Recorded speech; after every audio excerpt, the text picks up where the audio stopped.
Arrivé en préfecture, sous les bravos et les applaudissements hier soir pour Laurent Wauquiez, nouveau président de la région Auvergne-Rhône-Alpes.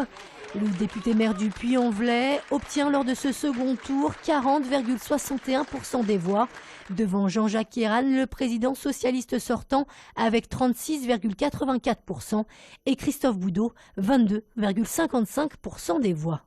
Les habitants de notre région ont fait le choix du renouvellement. C'est tellement rare en politique. Ils ont fait le choix de faire confiance à une nouvelle génération. Ce n'est pas un choix qui est facile, c'est un choix d'audace qu'ils ont fait et je suis très touché par cette confiance.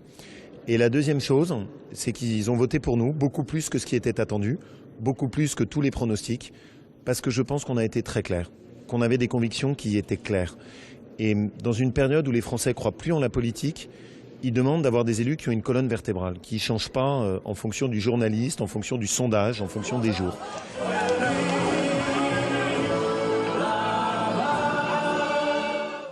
Alors que les Républicains fêtaient la victoire sur du Michel Sardou, du côté du PS, l'ambiance était forcément beaucoup plus morose. Arrivé en milieu de soirée, Jean-Jacques Ayral, le président socialiste sortant, a fait une brève apparition pour remercier ses militants et exprimer au passage son inquiétude. Ce soir, M. Wauquiez gagne sur une ligne politique qui est une ligne de droite extrême. Et on l'a vu durant toute cette campagne. On a peu parlé de la région, il a peu parlé de la région, il a fait une campagne nationale pour sa propre carrière, je suis inquiet pour la région.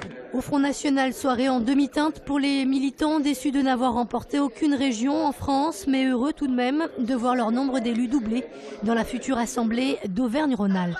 Nous serons une opposition très constructive mais très vigilante parce que M. Wauquiez a fait un coup politique en remportant cette élection, en pillant la moitié de notre programme. Donc nous serons très vigilants, savoir s'il va vraiment faire ce qu'il a dit.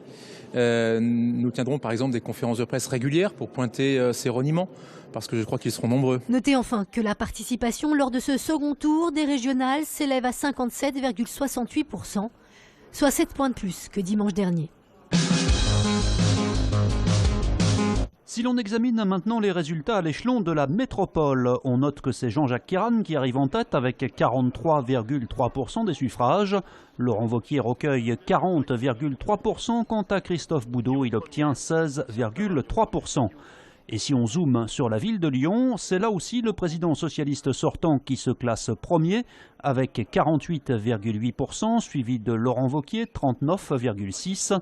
Le FN ne recueille à Lyon que 11,6%. En revanche, au niveau du Nouveau-Rhône, cette fois, le candidat de la droite et du centre s'impose avec 44,4% contre 30,4% à Jean-Jacques Ayral et 25,1% pour Christophe Boudeau. Après la victoire de Laurent Wauquiez et des Républicains à la tête de la région Rhône-Alpes-Auvergne, l'Assemblée prend un nouveau visage. La droite remporte 113 sièges, dont 55 femmes. La gauche 57, avec 28 femmes, et le FN double son nombre d'élus comparé à la dernière mandature. Avec 34 sièges, dont 14 femmes, le président de région sera officiellement élu le 4 janvier prochain.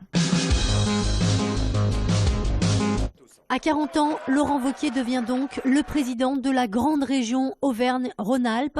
Un nouveau succès pour celui qui a fait ses débuts en politique il y a seulement 13 ans.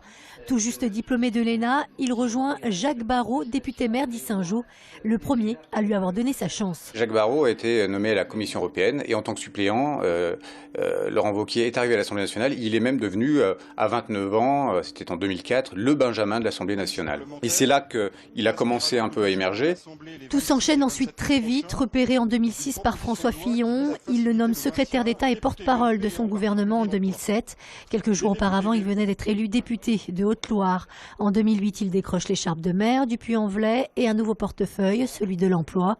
En 2010, il devient ministre des Affaires européennes, puis ministre de l'Enseignement supérieur, un an plus tard. Une belle ascension pour un homme souvent décrié. Il n'est pas dans la masse, c'est-à-dire qu'il aime aussi générer des idées, générer des conflits d'idées. Qui font que et les médias et ses homologues, ses collègues commentent.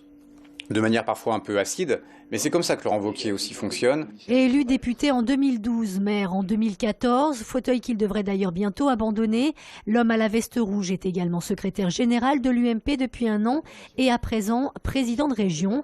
Reste la question des ambitions cachées. Laurent Wauquiez s'intéressera-t-il plus tard à la mairie de Lyon, sa ville natale, où les enjeux nationaux l'attireront-ils davantage vers Paris? L'avenir nous le dira. La victoire de Laurent Wauquiez hier met un terme à 11 années de présidence du socialiste Jean-Jacques Kérane. C'est la première défaite politique de celui qui avait commencé en 1977 par la conquête de la mairie de Villeurbanne. Le jeune diplômé en sciences politiques devient alors adjoint de Charles Hernu avant d'entrer à la région puis à l'Assemblée nationale en tant que suppléant du maire villeurbanais. En 1989, bloqué par les cadres du PS local, Jean-Jacques Kérane se tourne vers Bron, ville dont il sera le maire jusqu'en 1997. Cette année-là, l'ancien porte-parole du Parti socialiste est appelé par Lionel Jospin pour occuper les fonctions de secrétaire d'État à l'Outre-mer, puis des relations avec le Parlement, en passant par le ministère de l'Intérieur pendant 4 mois. En 2004, il est élu une première fois président de région avant une réélection en 2010. Reste à savoir désormais s'il siégera bien à l'Assemblée régionale. La passation de pouvoir aura lieu le 4 janvier prochain. L'OL corrigé par le PSG. Les Lyonnais n'ont rien pu faire face au rouleau compresseur parisien qui les a écrasés 5-1 hier soir au Parc des Princes.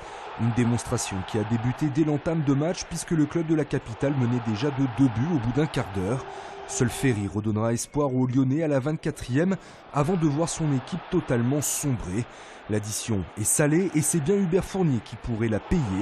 L'OL est désormais 5e de Ligue 1 à 22 points du leader, le PSG.